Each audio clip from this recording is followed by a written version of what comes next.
there's no handbook like, how to be a human for dummies, right? Yeah. We're all just winging it here. One of the things that you said about how this last relationship, what has been so easy and so amicable, and Mhm. you wanted to maintain your friendship, you wanted to keep him in your daughter's life. Yes. Do you find that people are like mind blown by that? And I ask that because there have been plenty of people over my ex-husband and I have now been divorced for over 7 years. No, over Mhm. 8 years. And there are people periodically, more so to him than to me, they'll say this, but they're just like, I can't believe that you're friends. Like I can't believe you still talk to her.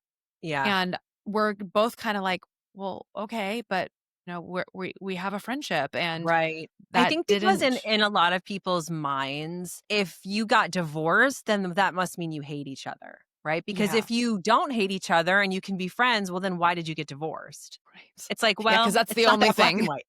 Right. There is a gray area.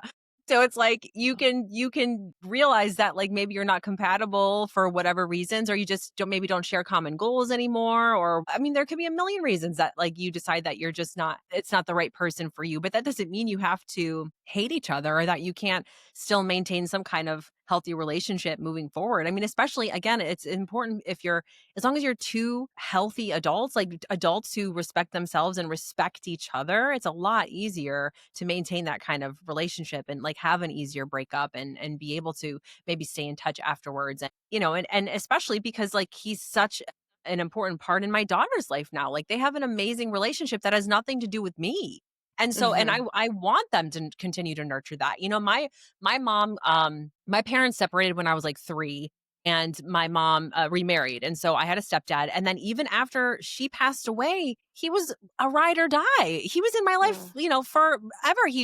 I just lost him last year. He passed away. no. And we've always maintained our relationship and it had nothing to do with my mom or like their relationship, right? And so I think just again like you have to just do whatever makes sense for you. Like life is weird, people Yeah. relationships are weird. Like there's no right or wrong or black and white. It's just like, well, what do you want? And like what will work for you? Mhm. So much of it boils down to communication and being actually able to open your mouth, get the words out, share what it is that you are feeling, thinking, wanting, needing. And I think, unfortunately, that fails. I think the communication piece is just what fails first and then is, kind of the catalyst for all these other things to end up happening. And yeah, of course, there are certainly people that grow apart, going back to the whole seasonality thing of Yeah. relationships.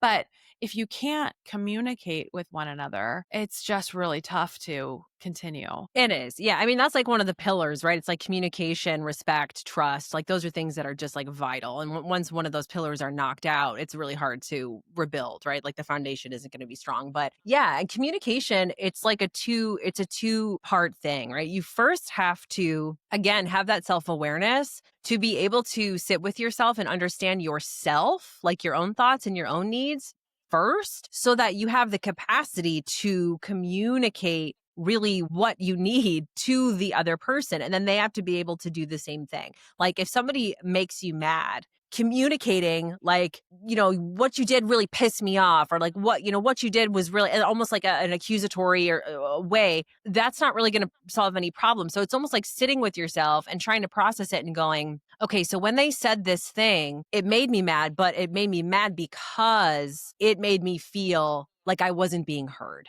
Right. So Yeah. really the problem is I don't feel like I'm being heard, or I don't feel like I'm being seen or understood. That's the core issue. And my reaction to that was anger. So now I know what my problem is. And now I can go back to that person. I can go, listen, when you said this thing, it really made me feel like I wasn't being heard. And then my emotional reactivity led to anger. The anger part, not your fault, not your responsibility, but I just need to communicate that when you do this, it makes me feel like this, right? But like if Absolutely. you don't know why you're No. feeling certain ways, then you can't solve the problem. No, it's so true. And I think that it- w- being able to separate the words from your own feelings is so important because there are so many times where people say things and we have a reaction and then it's like and then they could be like, "Oh, no, no, no, no, that's not how I meant for you to feel. I was just saying this." Yeah. And then it's like, "Oh, okay." But being able to communicate those things again is, like, really important. And again, that just goes back to, like, you have to do all that work yourself Yeah. before so that when you are in a relationship, you can have those healthy conversations with each other. Mhm.